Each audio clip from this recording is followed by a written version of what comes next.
What's up guys, welcome to Monchkinz Gaming, where we take your gaming to the next level. This is Monchkinz logging in to bring you another Dissidia Final Fantasy Opera Omnia video. And welcome back to another Should You Pull video where I give you my opinions for upcoming banners coming to the global version of the game. Now in today's video we are going to take a look at Act 2's final chapter part 1 banner, which will feature Ardyn's LD and Burst weapon on the first banner, alongside with Maria, Lilithette, and of course Ardyn's EX weapon as well. Now the second banner will feature Ardyn's Burst weapon, however it will feature Rinoa's LD weapon instead of Ardyn's LD. The EX weapons that you can get from here are Kane's, Rinoa's, and Alphinaud's EX weapons. Now this video did take a lot more time to make and is much longer than my usual Should You Pull videos, as there are a lot of things to cover, including reworks from Rinoa and Maria, and Rinoa's LD, Maria's realization, and of course a whole brand new character featuring all of Ardyn's abilities, EX, EX+, LD, and Burst weapon.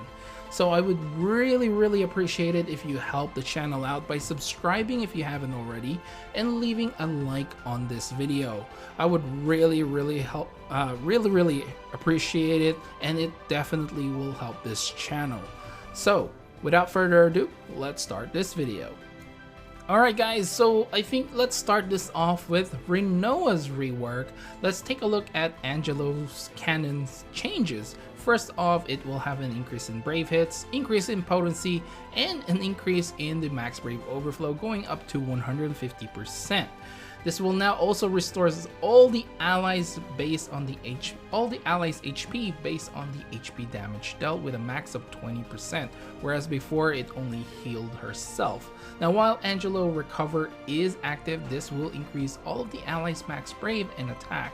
His Brave Attack plus Angelo version will now have 2 hits, and her HP attack plus Angelo will now add a Brave plus HP attack, and will have a 120% max brave overflow, as well as raising the party's brave based on the HP damage dealt. Now as for Angel Wing, there's really not much change, but there is some changes to her Brave Attack plus Angel Wing. This will now have an increased brave hit up to 8 hits, and will have a 120% max brave overflow limit, and will actually trigger an HP attack after its use. This will raise her brave based on 30% of the HP damage dealt as well. Her HP attack plus Angel Wing will increase the brave hits to 6, and increasing its max brave overflow up to 150%. It will still have that splash damage which we all love, so this is going to be a very powerful HP attack. Now Rinoa also gets other small changes with her crystal passive. Her level 50 crystal passive will now add the HP attack plus Angelo to the list, and her level 58 crystal passive she will get a small increase to the max brave off effect from 40% to 60%. Now her artifact passive will also get an update, adding HP attack plus Angelo to the leader of the Forest Owl's artifact passive. Okay, now let's talk about Rinoa's LD. So this gives her the LD ability Wishing Star, which will have 2 total uses at 0 out of 3. This will do an 8-hit AoE magic brave plus single target HP attack. This will have an increased brave damage when targeting a single target, and will have a 180% max brave overflow limit. This will grant her Angelo's Warmth for 8 turns, and grants Angelo's Recover for 5 turns. This will however remove Angelo's Wing. While Angelo's Warmth is active, all attacks will become magic attacks. This will also raise her magic attack, raising her max brave overflow limit of Stolen Brave, and restores the party's HP and Brave as well. So this is kind of like a HP and Brave region. The same buffs, however, will not stack. Now at 1 out of 3 limit break, this will increase her attack by 20%, as well as increasing the brave damage dealt. Now when the quest starts, she will also get Angelo recover for 5 turns at 2 out of 3, again increasing her attack by another 20% and extending the duration of Angelo's warmth by 8 turns. At 3 out of 3, she once again gets an increase in her attack, plus gets 1 extra use for her LD ability. Alright guys, now let's take a look at Rinoa's summary, at least in my opinion. So with the release of her rework and her addition of her LD, she gains quite a bit that makes her much more useful in a party situation. She actually gets quite a bit. She gets an aura, party aura, support. She can brave Regen as well. She can be a brave battery if she needs to be. There's a lot more options with Rinoa right now. She kind of leaves behind this image that we had of her previously, where she was just a selfish DPS. She has improved immensely in terms of just playability with other party members. So she kind of got left behind in terms of power scaling, because she was so much of a selfish DPS that she didn't really bring anything more to the table. Even with her EX Plus, when that first came out, I think it was okay, but it wasn't really enough to actually make a lot of people invest on Rinoa. Now with the release of her LD, I believe a lot more people will be more inclined to actually max out Rinoa. And I myself am thinking of actually maxing her out. So I think overall this is a very nice rework, and with the addition of the LD, it sort of fixes what she really needed, which was just some party buffs slash aura that can help the entire party. Alright guys, now let's move on to Maria's rework. First, proper shot changes. This will have an increase of brave hits to 5, increasing the potency, and will now have a 120% max brave overflow, as well as a 50% splash damage to non-targets, and extending the buff duration by 5 turns. This will now also trigger the HP attack after use, whereas before I do believe you have to have 80% of her max brave before it actually triggers. Next up is arrow range changes. This will now grant the party's brave based on the max brave before doing the brave attack. This will have an increase of brave hits to 4, increasing potency, increasing max brave overflow up to 150%. It will also increase the HP recovered based on the HP damage dealt by 30%, and increasing the HP recovery limit by 20%. This will extend the buff duration by 5 turns, as well as granting 8 turns of power to Rebel. Now while power to Rebel is active, this will give her access to her brave attack plus. This will increase the party's brave by 50% of the attack after the brave attack. This also raises the party's max brave by 20% and the physical attack by 30%, as long as you have power to Rebel buff up. Now let's quickly take a look at Maria's EX, because she does get her realization with the release of this content. First off, her EX ability is called Explosive Bow, which is going to be a 3-hit range brave plus HP attack with 50% splash damage, inflicts 5 turns of explode to target, and will have a slow recast speed. Explode basically is kind of like a trap. It does deal brave damage by 20% of the target's initial brave after the target's turn. This increases the party's brave by 100% of brave damage dealt, however it cannot inflict break. At 1 out of 3, this will increase the brave damage dealt. At 2 out of 3, the explode effect will have an extra 40%, and at 3 out of 3, increasing its recast speed. Alright, so if you do decide to realize this weapon, you want to use her moving forward, at 0 out of 3, this will increase the brave hit count to 6, increasing its potency, will have a 150% max brave overflow limit, and will now inflict the explode debuff to all enemies. Now while power of the Rebel is is active, she will have access to her HP attack plus, which will be a 2-hit range brave plus HP attack, as well as increasing the party's brave by 50% of the HP damage dealt.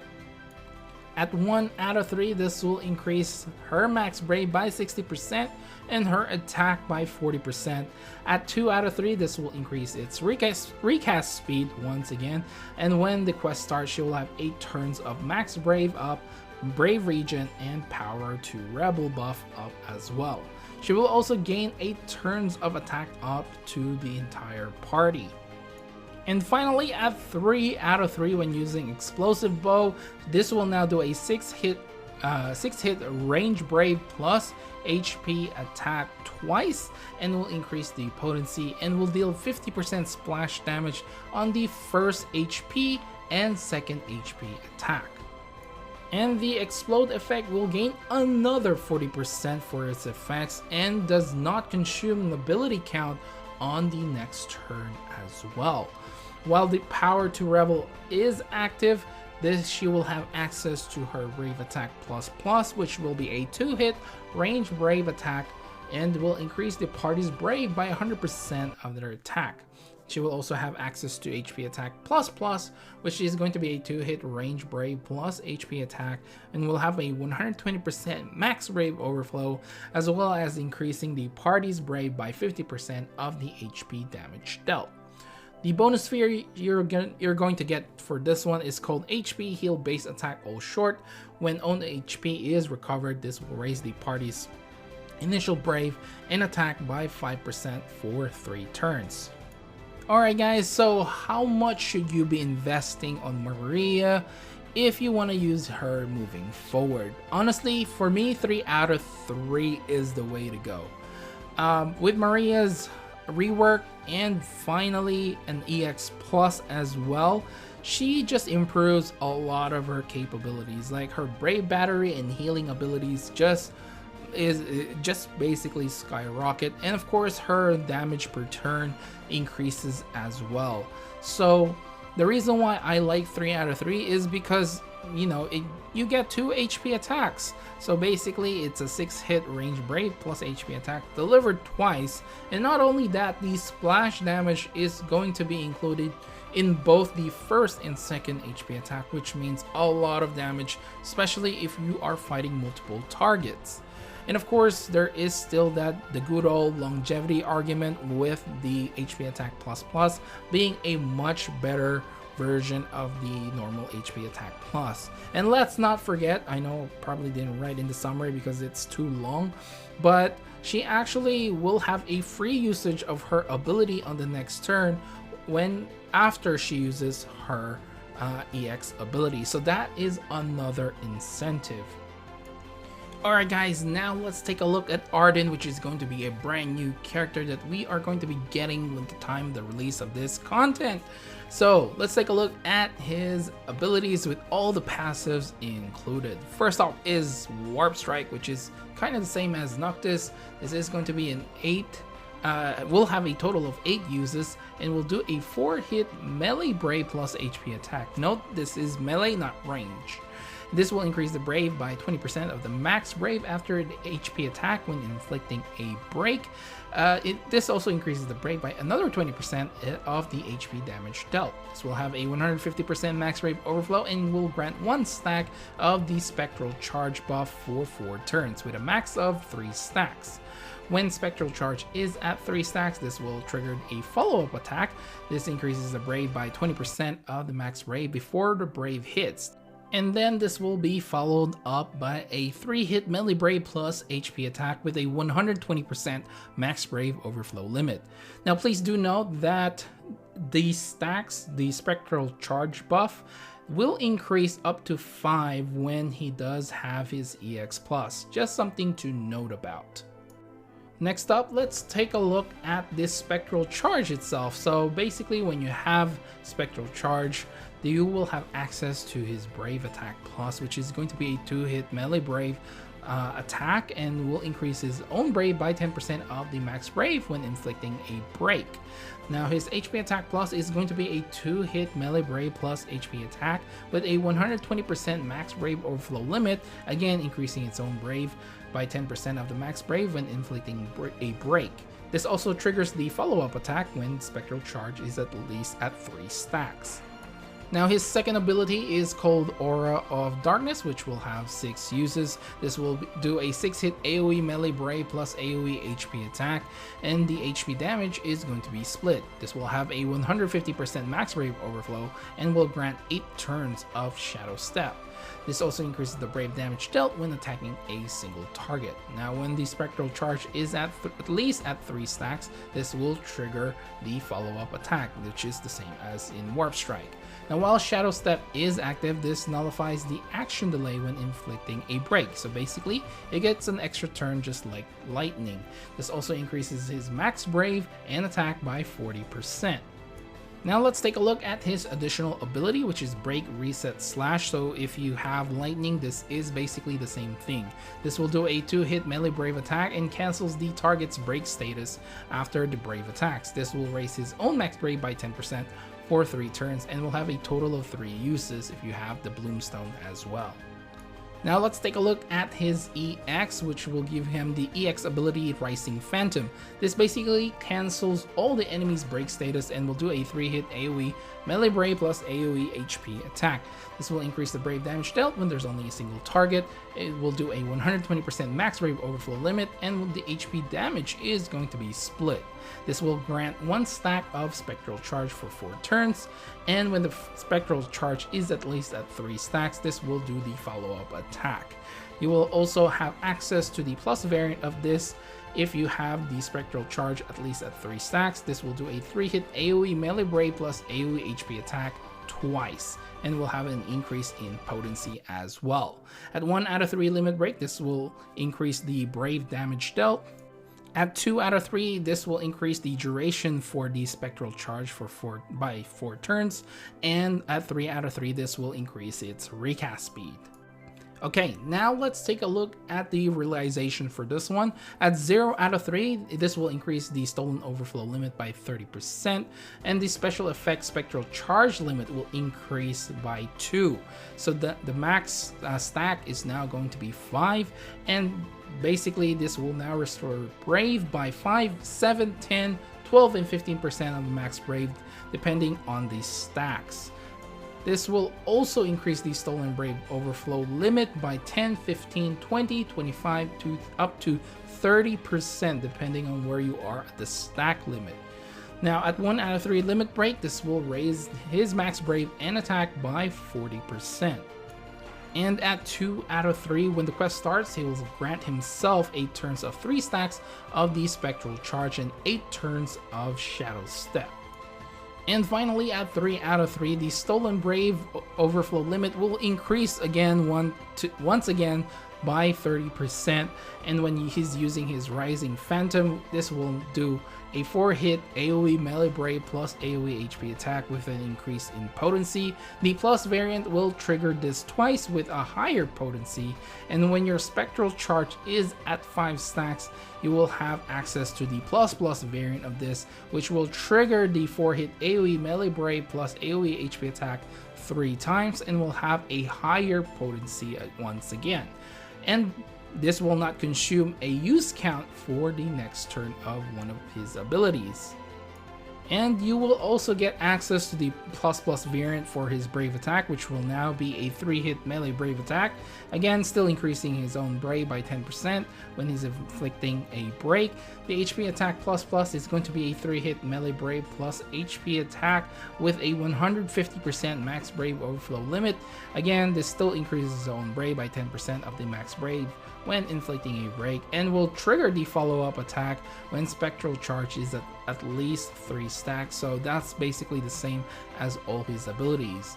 Now the bonus sphere you're getting for this one is Break Raging Attack Boost Up when breaking a target. This will raise his max brave and attack by 2% up to 5 times. This can only be activated once per turn, and the same spheres do not stack.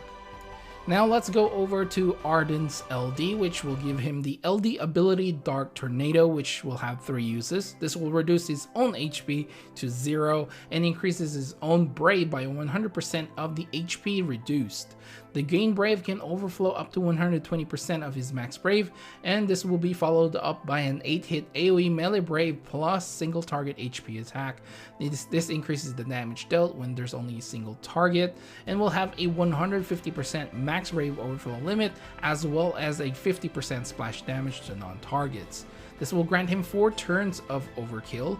When Spectral Charge is at 3 stacks, this again will trigger the follow-up attack, the same as all abilities. Now overkill is going to raise his max Brave by 40% and his attack by 60%. He is also unable to be killed when his HP is at 0. Now he will recover 1 HP when the buff is dispelled. Now at 1 out of 3, this will raise his attack by 20% and increasing the Brave damage dealt by 10%. At 2 out of 3, this will raise his attack again by another 20% and overkill duration will increase by 5 turns. At 3 out of 3, this will raise again his attack by another 20% and will have 1 extra usage. Alright, now let's talk about his burst weapon, which is going to give him the burst ability Royal Retribution. This will be a 15-hit AoE melee Brave plus AoE HP attack. This also increases the Brave damage dealt when attacking a single target and will have a 100% HP damage to all targets. This will cancel the break status after attacking as well. Now the max Brave damage limit will increase by 200% and will be a total of 11,998 damage. The max obtainable Brave plus HP damage will increase by 80%, which is a total of 179,998 damage. The burst effect will last for 8 turns and is going to be party wide. This will raise the party's max Brave by 10, 30, or 50%. This will also restore the party's Brave by 10, 30 to 50% of the individual's max Brave at the start of the turn. Now, in order to get the higher effects, you do have to inflict break on the enemy, and the same character's burst effects do not stack. Alright guys, so how much should you be investing on Ardyn if you want to use him moving forward? I highly suggest going 3 out of 3 for his EX Plus. The main reason is basically the damage potential that you are missing out if you don't have his EX Plus is insanely high. Do remember that at 3 out of 3, you do have the chance to have access to the plus variant of his EX ability, which will make it so he triggers his attack 3 times. And plus, you get longevity reasons once again, because the next ability he's going to use in the next turn will not be consuming any counts. So that, not only that, he also get access to HP attack plus, which again, another longevity reasons. So highly suggest you go 3 out of 3. And if you do decide to chase after his LD and burst, his LD is definitely the more important one. However, having access to his burst weapon is definitely something very nice for Ardyn, because if you look at his kit, he is going to be very selfish. His burst effect, however, is the opposite. This does give some more Brave to the entire party and giving them Brave Regent as well. So this is a very nice burst effect. And not only that, this lasts for 8 turns, guys. 8 turns of burst effect, which is currently the longest burst effect duration that we have. So this is a very powerful burst, but again, the LD is more important because this is where you get access to the overkill buff, which basically makes him immune to death, at least for the duration of that overkill buff. Alright guys, so we're finally at the end of this very long video. The final question remains, should you pull? Yes, you should definitely pull. However, the order of pulling should be something along these lines. I would highly suggest you pull on Ardyn's banner first, like his main banner, where you can get his EX and his LD weapon. So basically you're going to be chasing for his LD and EX weapon on this particular banner. Now if you do get his burst weapon on this banner as well, that is great. That makes it so that Rinoa's LD is sort of skippable, unless she's your favorite, right? So that's the way I'm going to tackle this. I will chase for Ardyn's LD and his EX weapon on that first banner, and if I don't luck out on his burst weapon on that particular banner, I would go to Rinoa's banner. I suppose that is going to be her banner, even though Ardyn is sort of like the main featured character, because she has her LD there. Her LD is also pretty good. So if I missed out on, or if you missed out on Ardyn's burst weapon, you can go ahead and go to that banner and try to get Ardyn's burst weapon there, because I mean, it's not bad to have Rinoa's LD as well. But again guys, if you do get all of Ardyn's stuff on his main banner, I guess I'll just call it the main banner, Rinoa's LD is sort of skippable. I wouldn't say it's you totally need her, but it does help to have another LD, right?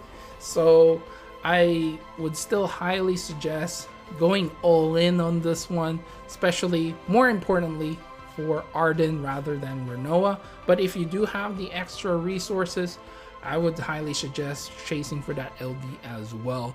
So personally, that is what I'm going to do. I'm going to go for Ardyn first, and if I luck out on his burst, I might just use the tickets to get and try and get Rinoa's LD weapon. So that is it, guys. That is it for this very long video. I hope you guys did enjoy it, and remember to hit that like button, because this did take quite a long time to make, and would highly appreciate it if you do. And subscribe as well if you haven't already. I really do appreciate it. Leave down in the comments below how you're gonna be pulling on these banners. Are you gonna do it the same way as I do, or are you going to chase for Rinoa first because she's waifu material, right? So let me know down in the comments below. Make sure to follow me on Twitter and on Facebook as well at Monchkinz Gaming. This is Monchkinz logging off. Thank you very much for watching, and I will see you guys in the next level.